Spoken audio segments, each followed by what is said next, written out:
So in this edition, we're going to think about how we drive an ETCS fitted train. Well, how do you drive it? Do we know? Do anyone know? Is it still something we're learning about? Well, obviously, the first thing to say is don't ask me. I'm only an engineer. What would I know about train driving? I think actually one of the challenges is that the experts in train driving today are not actually necessarily the experts in ETCS operation. That's a generalization, but I think it applies quite widely. And all the experts today and the drivers today have learnt to drive to line side signals.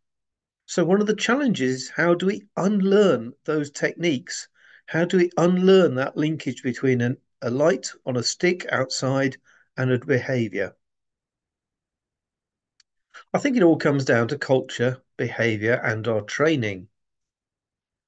How we introduce our drivers to ETCS, what training they receive, and how they are guided by the trainers and also from their peers will affect the outcome. Things which are considered important with line-side signals may not be with ETCS. A line-side signal marks the end of an authority to move, but in ETCS that may be provided solely on the DMI. Could be very different. Similarly, if you overspeed due to the UK system TPWS and you get an activation of the TPWS or an intervention, they are slightly different, but uh, the actual fact that you have gone too fast as a driver can be regarded as serious when you have line-side signals. When you're operating under ETCS, you can go over speed, but sometimes it won't matter at all because the system will bring you back within the safe curves and you can carry on. And so the whole culture, the monitoring of our behaviors may need a rethink. What does the driving standards manager look for when downloading the JRU or the OTMR? Now, of course, one of the things that upsets people in the UK is the fact that drivers currently have something called route knowledge, and it's not clear how that will apply in ETCS. The UK line-side signalling relies on the driver knowing the route, knowing where the next signal is, where stations and junctions are, and quite importantly, knowing the speeds that they are allowed to travel on each section of the route. Looking out the window, the driver will see signal aspects in the distance, and they will need to convert that into a distance to go, combine it with their knowledge of speeds, and combine it with the location of the platforms, all in order to decide when they need to brake. And if they get it wrong, then there is a chance that they'll go past a signal at danger and there may be a collision. Many drivers talk about having visual cues on the line side, a tree, a bush, a level crossing, perhaps, somewhere that is the cue for them to start braking for stations or junctions. And as we saw in the report for the Salisbury accident, if those cues are disturbed by other information or other conflicting objects on the line side, then the driver may miss a cue or misinterpret the cue. So will ETCS require the drivers to retain route knowledge? Will they actually need to know where the stop markers are, for instance? Well, integrated operations, yes. But if you're traveling at a low speed, typically 25 miles per hour, 40 kilometers per hour, then you're almost driving on site and you should be able to stop within the distance you can see. And a stop marker should be visible for long enough distance to be able to stop at it. So perhaps drivers don't need to know where they all are, although it may be something that they will tend to learn. Location markers are a slightly different form of marker, marking an end of authority. These are ones which only apply when the train is operating with ETCS. And typically, they're actually the mark of a start of a section rather than the end. They may occasionally be used for where there's a release speed in order to help the driver position their train at the furthest location possible. but normally a release speed will be provided so they can stop at the car stop marker. So will they need to know where location markers are? Another good question. And what about the situation where we don't mark an end of authority? Now, this gets a lot of drivers and driver experts worried. You've got to have something as a target. But there is something as a target. It's called the DMI. And if you're going to move towards something like moving block, then there will never be a marked end of authority for every stopping location. Traditionally, the driver is responsible for managing speed changes, for knowing the speed profiles, selecting the correct speed based on the train they're driving. But with ETCS, all this is provided on the DMI, both permanent speed changes and also temporary or emergency speed changes. The driver just needs to use the information provided. Perhaps the only time they may need to know about a speed restriction is when they are driving in degraded mode, and then it only applies if the speed restriction is very low. Today, the aspects we display help the driver to understand the route they'll be taking through a junction, and that route will then have an associated speed. So they will slow the train to match the speed of the junction. We add in other aspect controls like flashing aspects or delayed clearance in order to help the driver get to the correct speed. But with ETCS, junctions become invisible. They are just a part of the speed profile for the route which has been set. Perhaps the area that drivers will need route knowledge is for stations. Stations don't appear on the DMI.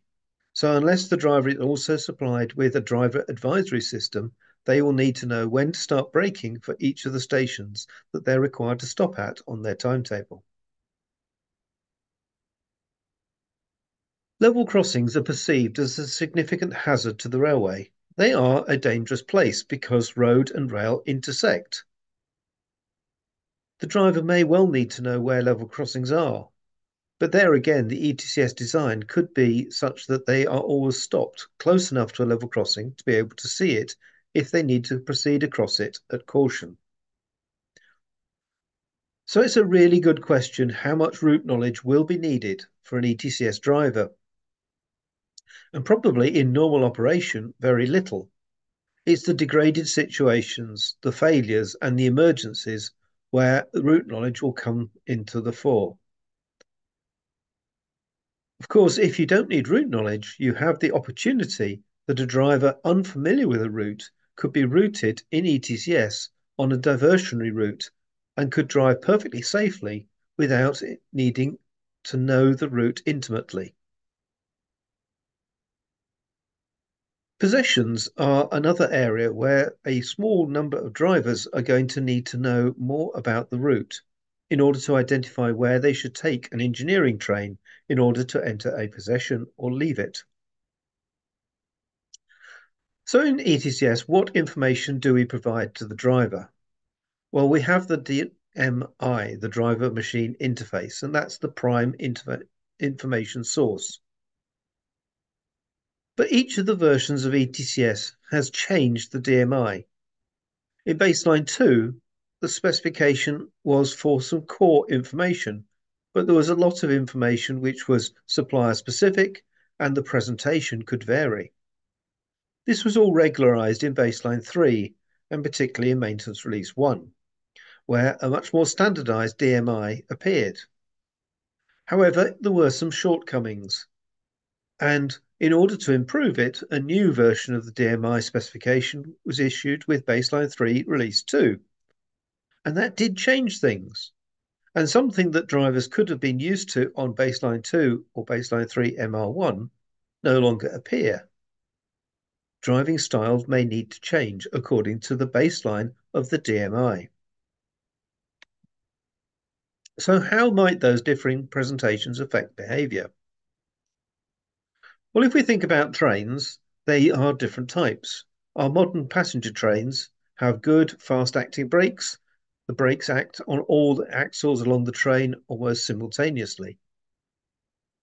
Many freight and cargo trains also now have brakes which apply throughout the train, so the propagation delay from the locomotive to the rear of the train is quite small, a matter of seconds. However, there are still older freight trains around that have a single pipe and rely on air being evacuated from the pipe at the locomotive, and hence the brake application, and perhaps more importantly, the release times, can take a considerable period. When ETCS was first introduced in the UK, there was a debate about how the driver should drive. Should they drive to what's known as the hook or to the planning area? Around the circular speed gauge or the speedometer, there is a curve showing how fast the train can travel, and at the top of it is a hook. The colour of that curve also provides indication to the driver as to whether they are driving under the permitted speed or need to beginning to brake or are being warned to brake. So driving to the hook means keeping that speed just below the hook on that gauge. And some drivers even wait for the dial to change colour or for the associated audible warning before they will begin to brake. Often they have come to a conclusion that the braking characteristics of the ETCS are conservative and the trains can do significantly better. And driving to the hook does rely on those brakes being better than the calculated rate. And of course, that the adhesion conditions are normal.